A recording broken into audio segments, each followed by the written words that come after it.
Dalam politik, tuan-tuan, kalau kita menyuarakan pendapat, orang akan terasa hati. Whatever we're going to say, positif or negative, orang akan terasa hati. That is the fact of democracy. Tuan Datuk sendiri cakap, Tan Sri cakap kan, saya bercakap, sesiapa bercakap, whatever opinion yang kita cakap, ada orang tak puas hati. Point is, sama ada kita nak melihat objektif ke tidak. Saya bagi contoh Kelantan. Saya berada di Kelantan, tuan-tuan. Ni reality. Saya berada di Kelantan. Saya pergi BGU, Bilik Gerakan Utama. Air tak ada. Dekat seberang BGU itu, air AKSB. Ke seberang BGU, di Kelantan, AKSB. Ini bukan Jeli, bukannya Gua Musang, ini Kota Baru. Saya tanya kenapa tak ada air? Memang tak ada air. Disuruh korek telaga sendiri. Disuruh korek telaga sendiri. Ini bandar 33 tahun memerintah. Kita bukan saya orang Sarawak. Saya Sarawak, orang kata duduk atas pokok pun kami ada air bersih tau. Apakah DAP tidak mainkan isu 3R?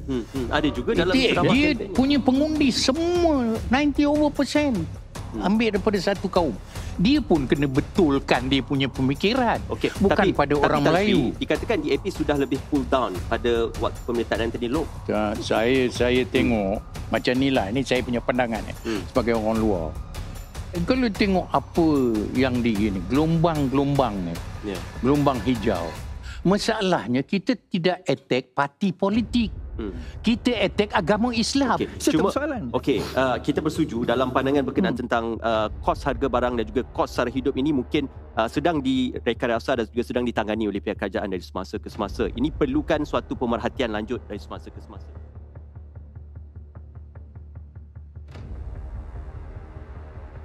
Macam mana kita boleh melaksanakan janji-janji kita? Itu dari Itu kata-kata daripada seorang veteran politik, ya, Datuk. Nanti saya sanggap Nanti kita Datuk jawab. Bagi chance dia masuk masa time cakap. Saya fikir kena kasih chance semua orang. Betul. Tapi tunggu giliran. InsyaAllah. Tuan Iswadi. Kita bercakap soal referendum tadi. Kalau kita bercakap soal referendum adalah penghutang suara. Dan kita tak fair kalau kita ambil setakat 6 negeri, kita kata itu satu penghutang suara. Dan kita faham Brexit umpamanya, kita ada referendum. Sarawak sendiri nak membentuk Malaysia, nak bersama dengan Malaysia, ada referendum bersama rakyat Sarawak. So referendum adalah satu penghutang suara secara keseluruhan. Baru kita katakan referendum atau tidak referendum. Itu yang pertama. Yang kedua, dalam Malaysia ni tidak ada referendum sebenarnya. Sebab kita ada undang-undang berkenaan referendum. Referendum adalah satu perkataan yang kita gunakan. Even popular vote pun tak ada. Kita berdasarkan first past the post. Even katakanlah kita banyak kerusi daripada jumlah undi kita kalah, maksudnya jumlah tak banyak. Jumlah kita banyak tapi jumlah kerusi kita tak banyak, still kita kalah. Sebab di Malaysia first past the post melihat kepada jumlah kerusi, bukan jumlah kepada berapa banyak undi yang kita dapat. Itu yang kedua. Kemudian yang ketiga, second kita awal dulu kita pernah buat forum sebegini, wacana sebegini. Saya katakan bahawa di bahagian pantai timur kita akan nampak gelombangnya dekat situ. Tapi kalau kita tengok di bahagian selatan umpamanya, Melaka, Negeri Sembilan, Melaka, Johor, ceritanya berbeza. Kenapa kita tak kata itu sebagai referendum? Kita tak ambil itu sebagai referendum. Perikatan Nasional kalah teruk di 3 negeri tersebut. Kenapa kita tak katakan sebagai referendum? Kita tengok Selangor dan juga Negeri Sembilan umpamanya, kononnya bersatu nak take over dekat situ. Tetapi akhirnya kalah. Kenapa kita kata itu sebagai referendum penolakan bersatu di negeri-negeri tersebut? Again, kalau saya gunakan hujah yang sama, it's unfair. So unfair untuk mereka juga. Cuma Tuan Iswadi, kita moving forward. Kerana kalau kita bercerita tentang isu apa makna referendum, kita bercerita tentang isu pahaman satu pihak sudah menawan negeri ini, kita tidak akan ke mana. Tetapi kita akan menganalisis tentang apa wujudnya suatu gelombang baru yang dinyatakan oleh Datuk tadi. Contohnya, kita berikan dapatan fakta di Terengganu, di Kelantan, malah di Kedah juga, lebih daripada PRU 14 ataupun PRU 2022. Persoalan itu mungkin perlu dijawab oleh Tuan Iswadi. Apa bersetuju adanya gelombang PN di situ? Saya tak nampak gelombang besar sebagaimana yang ada sebelum ini sebenarnya. Tetapi tetap ada gelombangnya. Saya kata ada, perubahan itu ada. Kita tengok jumlah kerusi, faktanya ada dekat situ. Tetapi kalau kita nak kata satu gelombang, satu tsunami, sepatutnya meruntuhkan juga Selangor, meruntuhkan juga Pulau Pinang, meruntuhkan juga Negeri Sembilan dekat situ. Itu kita namakan sebagai gelombang. Tetapi memenangi negeri yang mereka sudah menang, bagi saya itu bukan satu gelombang. Itu cuma pertambahan kerusi. Sebab mereka sudah memerintah di situ, dia sudah ada kemudahan, sudah ada dana dan sebagainya. Dan mereka sudah berjaya mendoktrinkan rakyat di negeri tersebut. Whichever lah, sama ada Selangor ke, Negeri Sembilan ke, Kelantan ke, Terengganu, Kedah dan sebagainya. So, perkara itu ada. So, sekarang ni kita kembali kepada tiga-tiga. Tidak ada, kalau kita kata, kita dah jadi seri balik. Dah kembali kepada sebelum PRN. Okey, respon Tuan pertambahan kerusi di Selangor untuk PN dan di Pulau Pinang. Now, kita go into micro. Kita go into micro. So, bila kita melihat, memang kita nampak terdapat penolakan pengundi terhadap UMNO. Kita jangan nafikan perkara tersebut, dan juga pengundi muda banyak beralih kepada Perikatan Nasional. Penolakan kepada UMNO atau presidennya? No, UMNO kita kata. Nak kata presiden, saya tak boleh dijawab sebab saya bukan UMNO. Kan? Yang itu UMNO kena buat postmortem dekat situ. Tetapi penolakan itu ada. Maksudnya, ini on the ground. Sebab saya berada di ground. Saya berada di Negeri Sembilan, Selangor, Kelantan, Terengganu, Kedah, Pulau Pinang. Saya pergi. Even on the ground sendiri pun ada di kalangan ahli UMNO. Ni saya nak cerita yang berkempen supaya mengundi Perikatan Nasional. Ini memang berlaku. Sabotaj ini memang berlaku. In fact, ada 2-3 orang hantar. Di mana Pakatan Harapan bertanding, ada orang UMNO sendiri, ada pimpinan UMNO kawasan yang berkempen di dalam WhatsApp, di dalam secara personal kepada ahli-ahli UMNO supaya mengundi Perikatan Nasional. Now, persoalan di kenapa? Yang ni UMNO kena jawab. Yang ni saya tak nak jawab. Yang ni UMNO kena jawab persoalan tersebut. Baik. Now, kalau kita tengok secara begitunya, sekarang kita nampak bahawa penolakan itu, yang pertama bukan sekadar kita cerita Perikatan Nasional telah membina gelombang. Tetapi yang kedua juga, di dalam UMNO itu sendiri, di dalam Barisan Nasional itu sendiri, kita nampak semacam ada satu konflik yang perlu diselesaikan. Dan saya cakap dalam saya, reform itu perlu dilakukan. Saya setuju dengan Tan Sri tadi. Kadang-kadang beban kapal itu terlalu berat sampai nak beralih itu agak payah. Saya sangat tertarik dengan analogi itu. So, reform itu perlu dilakukan di dalam UMNO. Ini saya bercakap bukan sebagai seorang ahli PKR, tapi sebagai seorang pemerhati yang melihat bahawa reform itu perlu dilakukan, dan it must trickles down kepada kepercayaan itu mesti trickles down kepada ahli-ahli UMNO sendiri yang percaya bahawa gabungan ini perlu. Gabungan ini adalah satu gabungan yang sepatutnya kita ada. Masih ada di kalangan ahli UMNO sendiri yang rasa macam tidak. Penolakan itu berlaku. Menyentuh berkenaan tentang 3 negeri yang tidak dipegang ataupun tidak dikuasai oleh PH. Secara peribadi, mungkin ada yang terkesan dengan kenyataan Tuan Iswadi berkenaan tentang negeri yang mundur dan kurang bijak untuk masih terus menyokong dan juga mengundi di negeri yang mundur itu. Tidakkah Tuan Iswadi merasakan akan ada yang terasa hati dengan kenyataan yang radikal seperti itu? Dalam politik, tuan-tuan, kalau kita menyuarakan pendapat, orang akan terasa hati. Whatever we're going to say, positif or negative, orang akan terasa hati. That is the fact of democracy. Tuan Datuk sendiri cakap, Tan Sri cakap, saya bercakap, sesiapa bercakap, whatever opinion yang kita cakap, ada orang tak puas hati. Point is, sama ada kita nak melihat objektif ke tidak. Saya bagi contoh Kelantan. Saya berada di Kelantan, tuan-tuan. Ni reality. Saya berada di Kelantan. Saya pergi BGU, Bilik Gerakan Utama. Air tak ada. Dekat seberang BGU itu, air AKSB. Ke seberang BGU di Kelantan, AKSB. Ini bukan Jeli, bukannya Gua Musang. Ini Kota Baru. Saya tanya, kenapa tak ada air? Memang tak ada air. Disuruh korek telaga sendiri. Disuruh korek telaga sendiri. Ini bandar. 33 tahun memerintah. Kita bukan bercik. Saya orang Sarawak. Saya Sarawak. Orang kata duduk atas pokok pun kami ada air bersih tau. Jadi, bagaimana janganlah gitu, Sarawak dah maju. Dah maju lah, itu dulu. Reserve besar. Lagi besar. Sarawak lagi maju. But point is, saya kata, janji tadi kita bercerita soal janji. Kita bercerita soal apa orang kata integriti. Di mana integriti yang jadi situ? Di mana janjinya di situ? Kenapa masih orang yang tidak menunaikan janji dipilih sekali lagi? Akhirnya, dia bukan yang kita penipuan semua, bukan. Dia boils kepada satu perkara. Berjayanya sentimen memainkan 3 R. 2 R, race and religion, yang berjaya ditanamkan. Akhirnya mereka mengundi bukan sebab integriti, bukan sebab polisi. Dia sebab, kalau undi ini nanti aku tak masuk syurga. Aku undi ini nanti aku undi orang bukan Melayu. Itu je. Berjayanya pendoktrinan tersebut. Silakan Tan Sri. Kita kan, bila kita bincangkan berkenaan 3R ni, saya fikir kita tidak seimbang. Apakah DAP tidak mainkan isu 3R? Ada juga dalam Sarawak dia campaign punya pengundi semua 90% ambil daripada satu kaum. Dia pun kena betulkan dia punya pemikiran. Bukan pada orang Melayu. Dikatakan DAP sudah lebih cool down pada waktu pemerintahan Anthony Loke. Saya tengok macam ni lah. Ini saya punya pandangan sebagai orang luar. Kalau tengok apa yang di ni, gelombang-gelombang ni, gelombang hijau. Masalahnya kita tidak attack parti politik.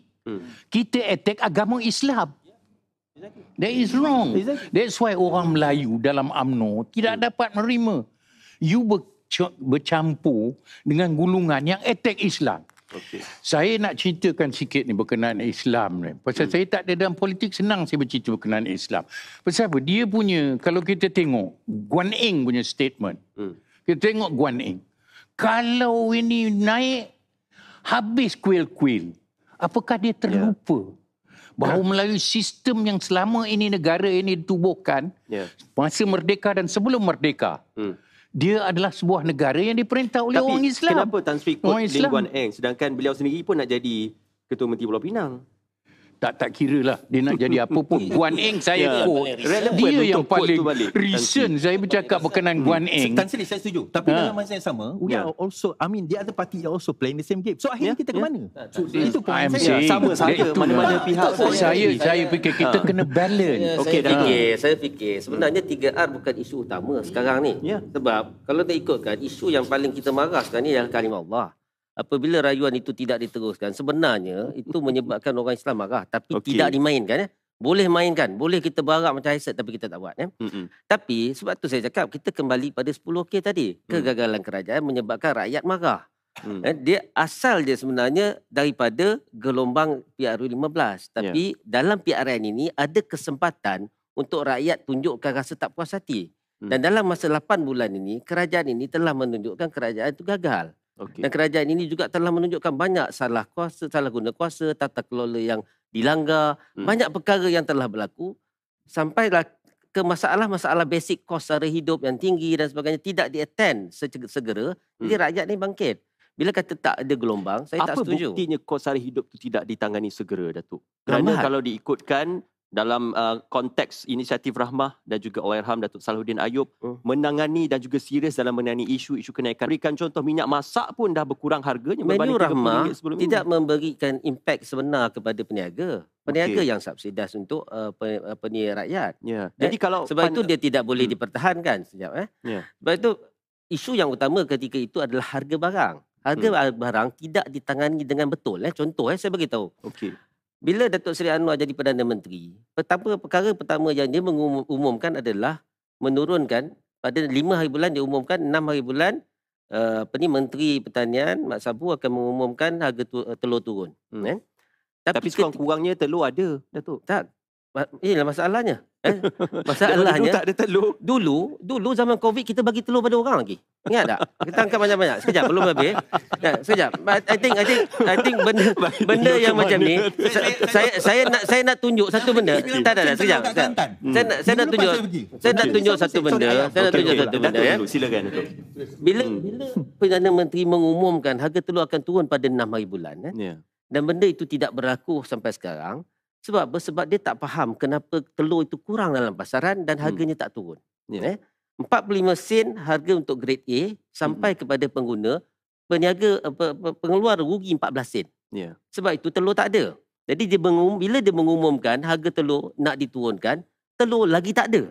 Jadi di situ asasnya Perdana Menteri sendiri tidak faham, tidak ada knowledge tentang macam mana nak mengatasi krisis telur.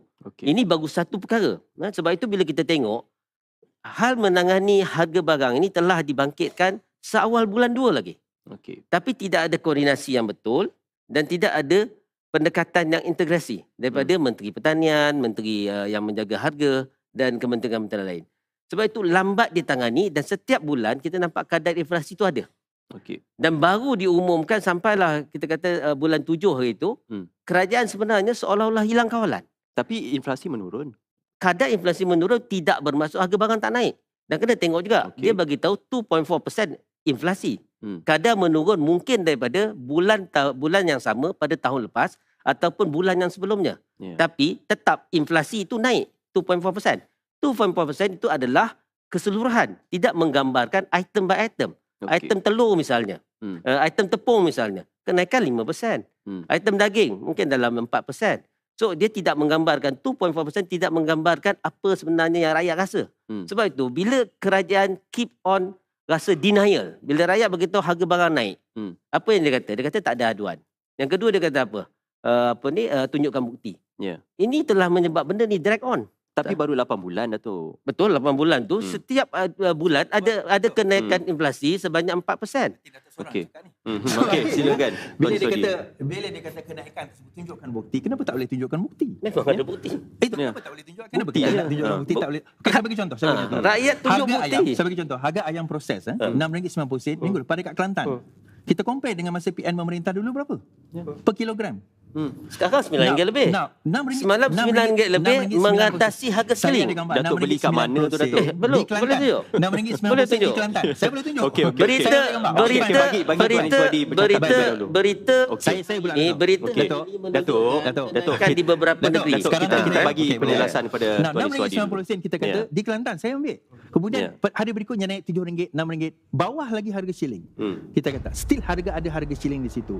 Nah, kalau kita ambil, kita sebut harga telur tadi. Masa kita ditinggalkan dengan kerajaan ini, pada masa itu 42 sen. Dan kalau kita compare pada masa mereka mengambil alih 2020, dia ambil alih pada masa itu lebih kurang 30 sen. Sewaktu mereka memerintah still naik. Kenapa nak bercerita sekarang ini? Sekarang ini kita berjaya kawal dengan harga 40 sen. Tapi masa mula-mula mereka memerintah tahun 2020, pada masa itu permulaan tahun 2020, Februari harga lebih kurang dalam 30 sen. Kemudian akhir mereka memerintah 40 lebih sen, 42, 43 sen.